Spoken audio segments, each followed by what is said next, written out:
اپنی رہائش گاہ پر پریس کانفرنس کر رہے ہیں۔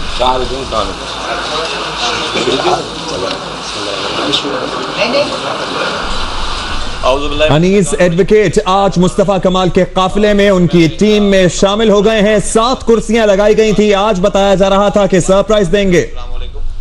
اور ایز یوزول جو ہم نے آپ سے پہلے بھی معذرت کی تھی کہ آپ لوگوں کو بار بار زحمت اٹھانی پڑے گی شاید، اور ایک دفعہ پھر جو ہے اس کی معذرت، اور پتہ نہیں اب تک کب تک آپ لوگوں کو یہ زحمت اٹھانی پڑے، بٹ آپ لوگوں کا بہت شکریہ، آپ لوگ اتنی بڑی تعداد میں یہاں پر تشریف لائے۔ تمام پاکستانیوں کا بہت شکریہ جنہوں نے 3 مارچ سے لے کر اب تک جس طریقے کا ریسپانس دیا ہے، جس طریقے کے اپنے جذبات کا اظہار کیا، ان کا بہت شکریہ۔ میں لمبی بات نہیں کروں گا۔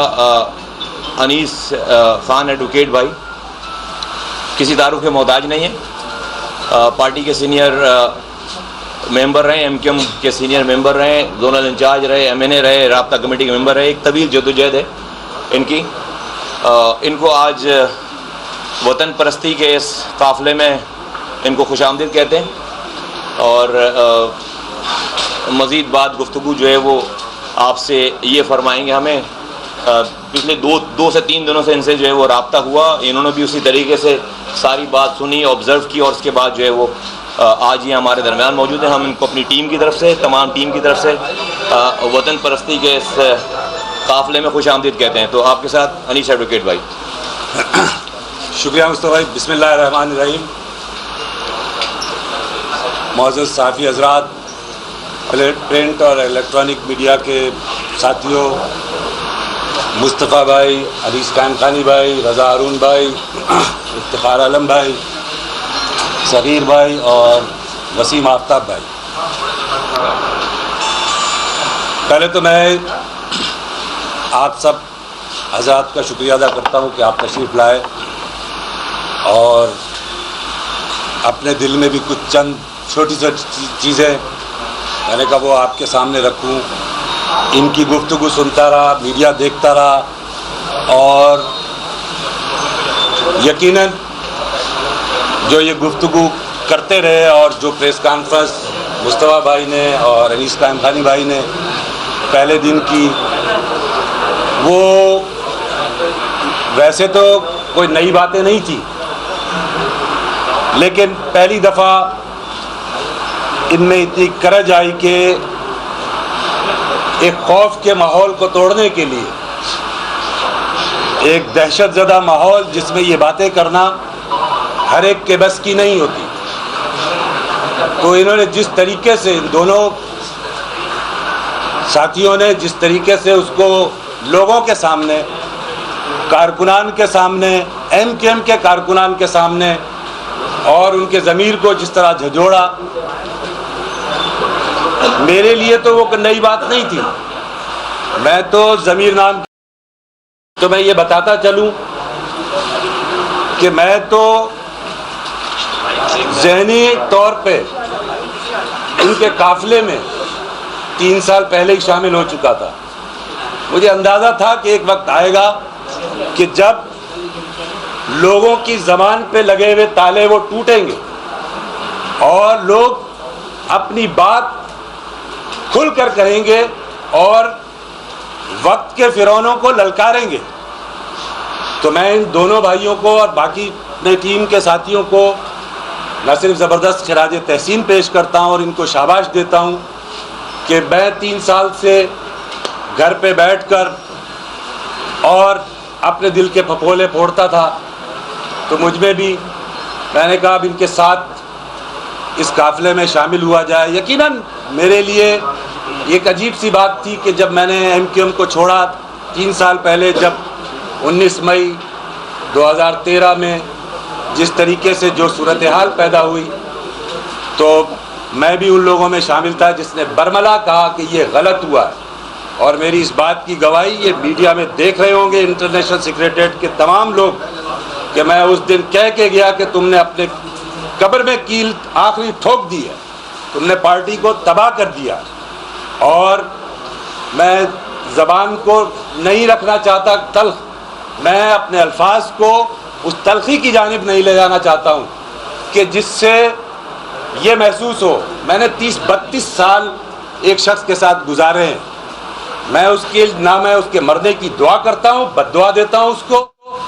میں کہتا ہوں وہ طویل عمر پائے، وہ لمبی عمر پائے، اور اپنی آنکھ سے دیکھے کہ اس کے پیروں تلے زمین کھسک رہی ہے.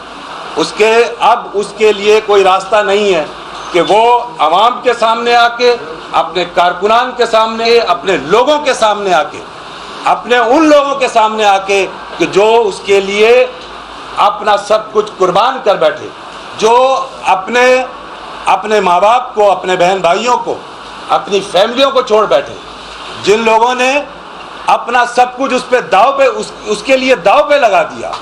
اس فوج سے لڑ گئے، یہ نہیں دیکھا کہ اپنے ہی وطن کی فوج سے ہم لڑنے جا رہے ہیں، صرف یہ دیکھا کہ اس شخص نے ہمیں پکارا ہے، یہ ہمیں کہیں نہ کہیں پہنچائے گا. تو میں آج سوچتا ہوں کہ واقعی کہیں نہ کہیں تو پہنچا ہی دیا اس نے، کہ نہ یہاں کا چھوڑا، نہ وہاں کا چھوڑا، نہ اپنے وطن کا چھوڑا، نہ اپنے گھر والوں کا چھوڑا. تو میں ان سے آج بھی درخواست کرنا چاہتا ہوں، بہت ادب سے، احترام سے ان سے درخواست کرنا چاہتا ہوں کہ آپ کے ساتھ ہم نے بڑا طویل عرصہ گزارا ہے. ہم نے آپ کے ساتھ بڑی محبتوں کے گیت گائے ہیں. ہم نے آپ کی جوتیاں بھی سیدھی کی ہیں، ہم نے آپ کے آنسو بھی پوچھے ہیں، ہم نے آپ کے چہرے سے پسینہ بھی پوچھا ہے، اور اپنے سینے کو آپ کے آگے رکھا ہے کہ آپ کو کوئی نقصان نہ پہنچا سکے. لیکن اس کے جواب میں آپ نے کیا دیا؟ اس کے جواب میں آپ نے اس قوم کو کیا دیا؟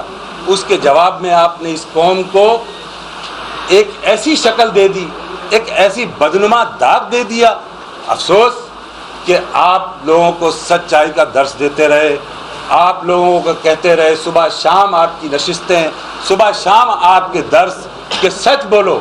لیکن افسوس اس بات کا ہے کہ آپ نے کبھی سچ سنا نہیں، آپ سچ سننے کے لیے تیار نہیں ہوئے. آپ درباریوں، واہ واہ، اس کے اندر آپ آج اس نتیجے پہ پہنچے ہیں کہ آج آپ کے آنسو پوچھنے والا کوئی نہیں ہے. یہ وقت بتا رہا ہے.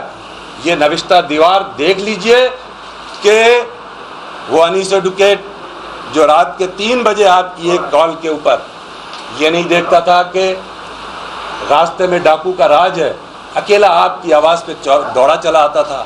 آج آپ کو سمجھا رہا، آج بھی سمجھا رہا ہے. آج بھی میں کہنا چاہتا ہوں کہ اب بھی وقت نہیں گزرا، اب بھی اپنے اس سے توبہ کیجئے، اپنا علاج کرائیے، اور مہاجر قوم کو اس کے حال پہ چھوڑ دیجئے. اس کو اپنی قسمت کا فیصلہ کر لینے دیجئے کہ وہ اچھا ہے یا برا ہے، کون اچھا ہے کون برا ہے. آپ اس وقت آپ کی یہ سچویشن نہیں ہے کہ آپ مہاجر قوم کی قیادت کر سکیں. آپ کو مہاجر قوم کی قیادت کرنے کا حق حاصل نہیں ہے. آپ اس بات کو سمجھ لیجئے کہ اب آپ مہاجر قوم کی قیادت کے اہل نہیں رہے، کیونکہ مہاجر قوم کو آپ نے اس مقام پہ لا کھڑا کیا ہے کہ مہاجر قوم کے آگے پیچھے کھائی ہے اور آگے گڑھا ہے، اس دونوں طرف اس کو گرنا ہے. تو اگر آپ چاہتے ہیں، اگر واقعی آپ کو مہاجر قوم سے محبت ہے، جس قوم کے نام پر آپ نے اتنا عروج حاصل کیا، جس قوم کے نام پہ لوگوں نے آپ کے لیے 20,000 لوگ آپ کے اوپر چلے گئے، 20,000 لوگ مر جائے تو ملکوں کے جغرافیہ تبدیل ہو جاتے ہیں. ایک یونین کونسل آپ نہیں بنا سکے 20 لاکھ جانوں کا نذرانہ دے کر. آپ کہتے ہیں کہ آپ نے مہاجروں کے لیے بہت کچھ کیا، تو ایک یوسی تو آپ بنا نہیں سکے. ایک یونین کونسل بنانے کے لیے کیا 20,000 جانیں اس لیے دی تھی؟ 20,000 لوگ، یہ خوبصورت نوجوان، یہ وہ نوجوان جن کی شکلیں آج ہم دیکھتے ہیں کہ وہ قداور 6 فٹ کے ریبن کا چشمہ لگائیں تو لگتے تھے کہ کسی فلموں کے ہیرو ہیں. وہ آپ پر نچھاور ہو گئے، وہ آپ پر قربان ہو گئے، اور آپ نے اس کے بدلے اپنی آسائشوں کو، ہاں اس بات کو میں مانتا ہوں کہ آپ نے جو مقصد دیا تھا، آپ نے جو منشور دیا تھا، جو آپ نے قوم کی دکھتی رگ پہ جو ہاتھ رکھا تھا وہ درست تھا. وہ ناانصافیوں کے خلاف جو آپ نے جدوجہد کی تھی بہت صحیح ٹریک پہ شروع کی تھی. لیکن وہ ایسے کون سے حالات پیدا ہوئے کہ آپ اپنے ٹریک سے ہٹتے چلے گئے، آپ پٹی سے اترتے چلے گئے، اور آپ اپنی ذات کو صرف انجمن سمجھیں، اپنی ذات میں انجمن بن کے رہ گئے. آپ نے یہ نہیں سوچا کہ مجھ پہ لوگوں نے کتنا ٹرسٹ کیا ہے. آپ نے ٹرسٹ توڑا ہے, آپ نے اعتماد توڑا ہے, اور اعتماد کی بحالی کے لیے یہ کہ آپ کو اپنے گناہوں کا پراشچت کرنا ہوگا, آپ کو سچ بولنا ہوگا قوم کے سامنے. آپ میں اتنی کرج ہے تو آپ سچ بولیے, کارکنوں کا اجلاس کیجئے اور بتائیے کہ سچائی کیا ہے, کہ آپ اس وطن سے کتنے محبت رکھتے ہیں. اس کا سچ آپ کو قوم کے سامنے آپ بول دیجئے, تو شاید قوم جب آپ دنیا سے جائیں تو پھر وہ آپ کے لیے ہاتھ اٹھا کے مغفرت کی دعا بھی کر سکے گی. ورنہ قوم اس دکھ اور اس الم میں جس طریقے سے دربدری کی حالت میں ہے, نہ وہ اپنے وطن کی ہے, نہ وہ غیر وطن کی ہے, نہ وہ اپنے کسی کام کی رہی, نہ ہی اس کو سمجھ میں آ رہا ہے. جذبات کے اندر اتنا آپ نے ان کا ذہن کو, ان کو سچائی بتا دیجئے کہ آپ حقیقت میں کیا ہیں. اگر واقعی آپ جس طرح آپ ہمیشہ کہتے رہے کہ میں حسین ہوں اور حسین کو تکلیفیں ہوتی ہیں, تو بھائی حسین کہہ دینا آسان ہے, حسین کے نقش قدم پہ چلنا ہر ایک کی بس کی نہیں ہے. آپ حسین کے نقش قدم پہ چل کے بتائیے. اپنے وطن آ جائیے, اپنے ملک آئیے, اپنے لوگوں میں رہیے, اپنے درباریوں سے اپنی جان چھڑائیے. یہ وہ درباری وہ گدھ ہیں جو صرف آپ کو دیکھ رہے ہیں کہ جب آپ کی سانس نکلے تو کوئی آپ کی آنکھ نوچ رہا ہوگا, کوئی آپ کے کان نوچ رہا ہوگا, کوئی آپ کا ماس نوچ رہا ہوگا. یہ اس وقت آپ کو باتیں جلد یا مزید آپ کو سمجھ میں آئیں گی کہ یہ آپ نے جو دربار سجا رکھا ہے, یہ دربار اب آپ کے کسی کام نہیں آئے گا. اس وطن کی مٹی سے محبت کا, ہم نے بھی اس وطن کی محبت سے بے وفائی کی کہ ہم اس وطن سے دور چلے گئے, آپ کی خاطر گئے دور, آپ کی خاطر ہم نے فوج کا سامنا کیا, آپ کی خاطر ہم نے اپنے اداروں کو. آج آپ صبح شام آپ روتے ہیں کہ مجھ سے بات چیت کر لو, مجھ سے بات چیت کرو, میرے مسائل سنو, میرے سے دوستی بڑھاؤ. واہ. اور دوسروں پہ الزام لگائیں کہ یہ اسٹیبلشمنٹ کے لوگ, یہ اسٹیبلشمنٹ کے لوگ. آپ خود کریں تو چمتکار اور کوئی اور کرے تو بلاتکار. یہ کیا ہو سکتا ہے؟ آپ آئے, مرد بنے, سامنا کیجئے لوگوں کا.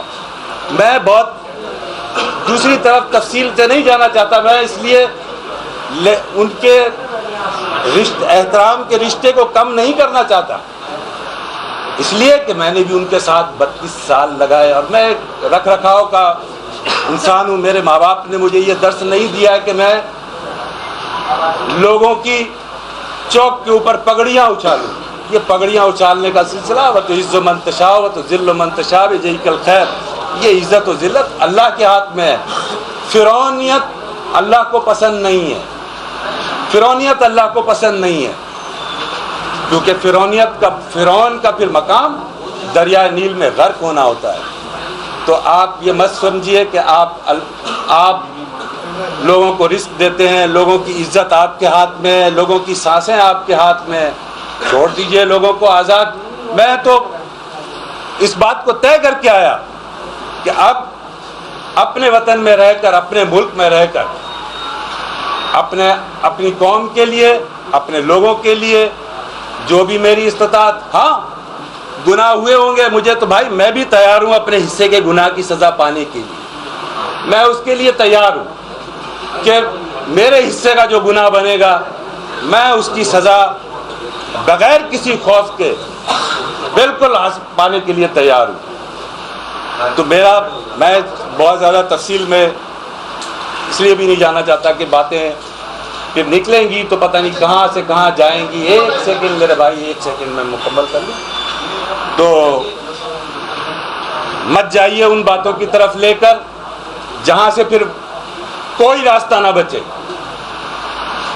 اپنے وطن کی محبت کا, اپنے وطن سے وفاداری کا ایک دفعہ پھر عہد کر لیجئے اور پروف کیجئے کہ آپ جو کچھ آپ ماضی اگر کوئی ہوئی ہے تو آپ اس کو چھوڑ کر واپس رجوع کیجئے.